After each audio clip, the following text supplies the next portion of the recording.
what's good, Patreon gang? I got a unique banger for y'all today.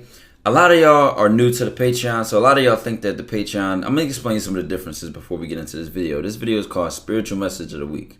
And when I have something really strong that I want to leave with y'all and send to y'all, and it's coming from a place that's deep in my core, that's deep in my heart, I got to get it off my chest. So this is where these will be. They won't be every week, but I like when there's some meaning in it and I can leave a message and it's calling me to say it. Now listen, the main difference between Patreon and YouTube is YouTube can be fluffed up. YouTube can involve entertainment, all types of stuff like that. Patreon is not like that at all. This is strictly business. I know y'all come over here and y'all pay. A lot of y'all will have access to this video. A lot of y'all don't know. If you're the $1 tier, you can see certain videos, but you cannot see every video. I just gave y'all access to certain videos, this one included, because I like to give y'all a taste of what the Patreon is. You're contributing even a small amount, like $1, and guess what? I want you to have some type of benefit. But if you do want access to all the videos, that's the $15 tier and every tier above that. But I like the inclusive community that we have on the Patreon. I like that we're here for business. I like that we're much more serious. Y'all pay, y'all invest. It shows me how dedicated y'all are to changing or improvement.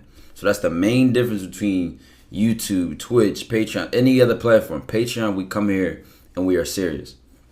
Now listen, the message of this video today is honor earns the crown. And this, like I said, other videos may have all this structure of, oh, here's the lesson, here's this, but this is more of a discussion. This is more of an open talk kind of video. And the reason I'm saying this, honor earns the crown. And the funny part, where this thought came from is a singer I love, Sade. Y'all might know her. I play her on stream sometimes. And her full name is like Fola Sade or something like that. And it means honor earns the crown. And I had to really think about that. Because I believe that when I hear something and it resonates with me, something so random, I think there's a deeper meaning and a deeper purpose to it. Something like the translation of her name. Some random information that I got, right? And I had an interesting Patreon call Wednesday, I believe, like yesterday. And we were talking, the guy came in and asked me a question like, Ty, I'm inconsistent with women. I'm inconsistent with my game. And that was the question. And we ended up having a whole conversation about the bigger picture of the problem with being inconsistent. And it was much bigger than women. And if you're a woman watching this, inconsistency is much bigger than your dating life. It's much bigger than, oh, I can't go to the gym Wednesdays sometimes, and I said I was going to go 4 times a week. But I gave him an answer that changed his mind and provided a unique way of thinking and solution. So hopefully I'm going to lead this with y'all, had this discussion, and, it can mean something. I think it's very important to think big. A lot of us have outdated versions of ourselves. We have outdated sense of selves. And the reason it's outdated is because it's reflective of who we were 4 years ago, 5 years ago, 10 years ago, 1 year ago, 1 month ago, or even as recent as a week or yesterday. And why is your sense of self, meaning how you view yourself, what your perspective of yourself is, why is it being so recent and outdated a problem? The problem is that you are not who you were yesterday. I am not who I was yesterday. Every single day I'm given a chance to go and breathe in a new breath of air. Every moment, really, not even day by day, but every moment, I can choose to be someone else. And the funny part, the first statement that comes to my mind is when you try to do something new or be someone new, the first thing someone says to you when they try to hold you back is, who do you think you are?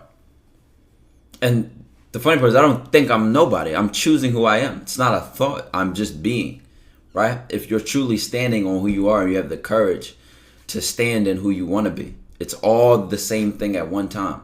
Who you think you are, who you want to be, and who you're choosing to be. They're the same thing. We have the courage to stand up and say, here's who I am. And here's who I'm going to present myself to the world as. And the reason that the quote or the name translation, honor earns the crown, correlates with this outdated version of self and all of that is because a lot of people lives would change if they started to develop the tool of foresight. And foresight is basically being a visionary. It's basically saying, what is my mind eye see? What does the eye see? What is the eye that can see when my eyes are closed see? What is my vision, right? What do I see for myself in the future? And the stronger your foresight, the stronger your ability to be able to predict, here's how my next 5 years ago, 10 years ago, 15, 20, 30, 40 years can go, or how I want it to go, right? You start planning with your vision.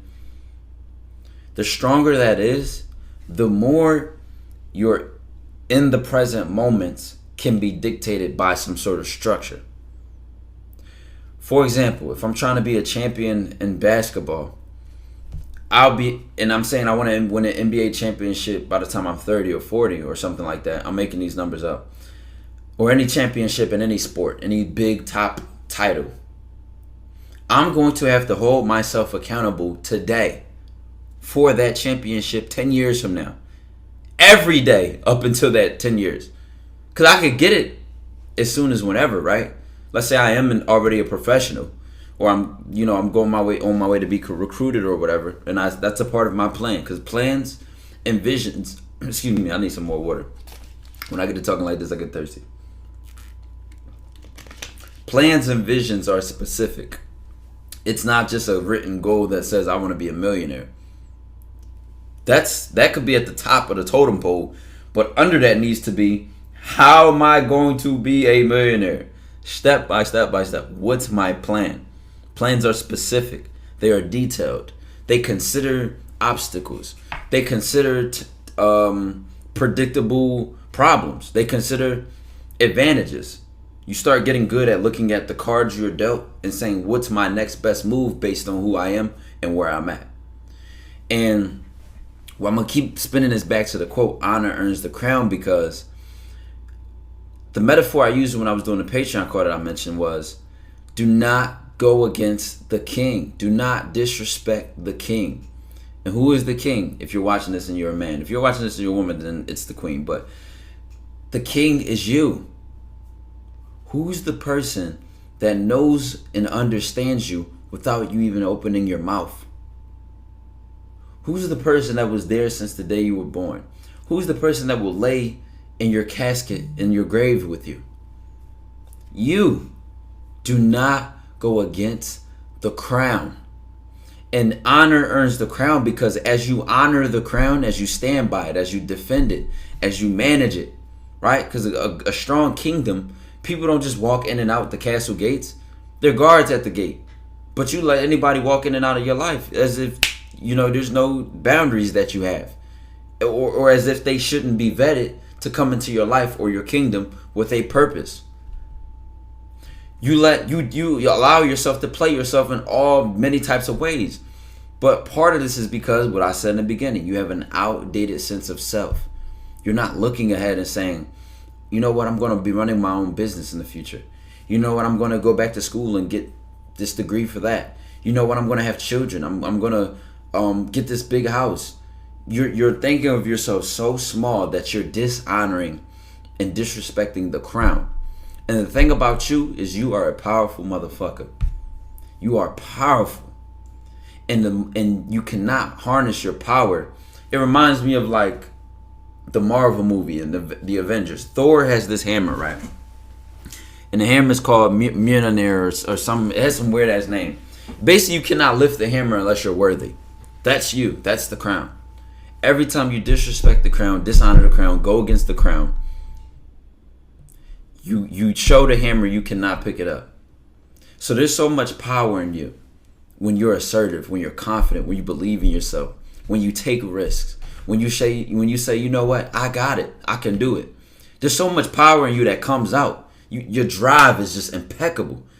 The way you live, the way you think, the way you see things is unstoppable.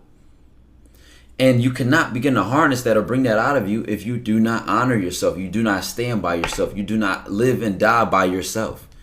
And I don't mean by yourself as in alone. I just mean standing with. Like, I got me kind of mentality. And is another way I wanted to take this, another direction I wanted to take this into. But I want a lot of y'all to really process this idea that how are you going against yourself? How are you disrespecting yourself every time you allow another person's opinion and judgment to go into your mind and stop you from doing something? Every time you let fear to stop you from doing something. No, to hell with that, man. Fear should be afraid of me because I don't give a fuck. A lot of people laugh when I post videos of myself singing, playing the piano and guitar on Instagram and stuff. And I'm not that great as I want to be, or as my level, as my standard I have of myself. You know why I can post that in front of everybody and not be embarrassed, even though I know it's not the best? Is because instead of using their judgment, I have my own judgment of myself. So my judgment is stronger than theirs. My judgment, I have such a high respect for myself because I trust myself. My opinion matters most to me. And I'm not arrogant. It's just who else can I trust? Right? And even if I can trust somebody, at least they're credible. At least I trust them for a purpose. A lot of y'all just allow other people's opinions, validation, and hate and negativity get to y'all. Again, remember what I said earlier. Can anything just walk into a good kingdom, or is there guards at the door? If an opinion comes across my castle gates, what makes you worthy? Are you a music teacher? Are you a vocal coach? Are you are you in a band even? Or are you like, what makes your opinion worthy of coming in these castle gates? Is there a purpose in what you're saying? If not, you can't make it through. Because the way this castle is ran, the way this kingdom is ran, the way I honor my crown is by bringing things into the kingdom which benefits the crown. And that's what gives me the conviction, the focus, the dedication, and the determination to prevail amongst all opinions that stop the average person from being exposed, showing who they are, and continuing on. And this idea of having your own judgment of yourself is something my guy Steve said, the Man Mindset, right? He said, I do not judge myself, but I trust my judgment. I'm going to say that 2 more times. I do not judge myself, but I trust my judgment. Last time. I do not judge myself, but I trust my judgment. And the meaning behind this is, a lot of y'all might listen to that at the surface and say, what the fuck does that mean? Guess what? Most of you do the opposite. What do? You judge yourselves, but you don't even trust your judgment. So you judge yourselves, meaning as soon as you want to try something, as soon as you have a thought, you shoot it down and say, no, that's a dumb idea. That's a dumb question. That's a dumb plan. You can't do it, right? You're judging yourself all the time, just telling yourself all these negative things, looking at what other people, what you think other people would say, what other people have said. So always judging yourself. But you don't trust your judgment. And your judgment is when it's time to make a decision, you don't trust your decision. You're indecisive. You don't trust yourself. You don't trust your judgment. So when you have to make a decision, we have to give an opinion, you don't even trust it. So you trust someone else's decision. You'll trust someone else's judgment. And I have done this before. So I know what that quote meant to me when I realized the switch I made when I committed to myself. And then meanwhile, most people, again, always judge themselves but do not trust their judgment. All you do is dishonor the crown. Because how could I not have my best interests at heart when I make a decision? How could I not have my best interests at heart when I give my opinion? Who else am I trying to benefit? Well, if I'm a people pleaser and I've been bred to have a low self-esteem, this is how I think and how I live. But remember, it's not your fault that you're like that, but it's your fault that you're staying like that. And why am I giving you the freedom to say it's not your fault to be like that? Because we are taught since the day we are born how to please others, how to live up to others' expectations, how to fit in, and how to get along and flow with everyone else, right? And not from a social aspect, really, from a acceptance aspect, from a this is right and this is wrong aspect. When in reality, we're being taught this and told this by people who were taught by other people. And then there's this continuous cycle of people following each other and listening to each other. And this is why they call people sheep and they follow the flock of the herd or whatever, right? No one, you're literally not even, when you decide to be different, you're not fighting the world. You're not going against the world. You're going against like 2 people who control everybody else. That's literally what it is. Because all the crowd and the herd is going to do is refer back to the mob mentality. And they're just going to think like everyone else. So when you stand up and say, I'm unique, I'm going to be who I am, I don't give a fuck what y'all think, you're not fighting the world. You're fighting like 2 people. Everybody else is just repeating like birds that you hear chirp when they fly by. And they just beat and squawk and whatever the fuck the proper term is. So I say all this to say, honor earns the crown. Love yourself, take care of yourself, stand by yourself. Dojo to the moon, to Saturn, and believe in the solar system. The limbs don't even know we exist. Baby.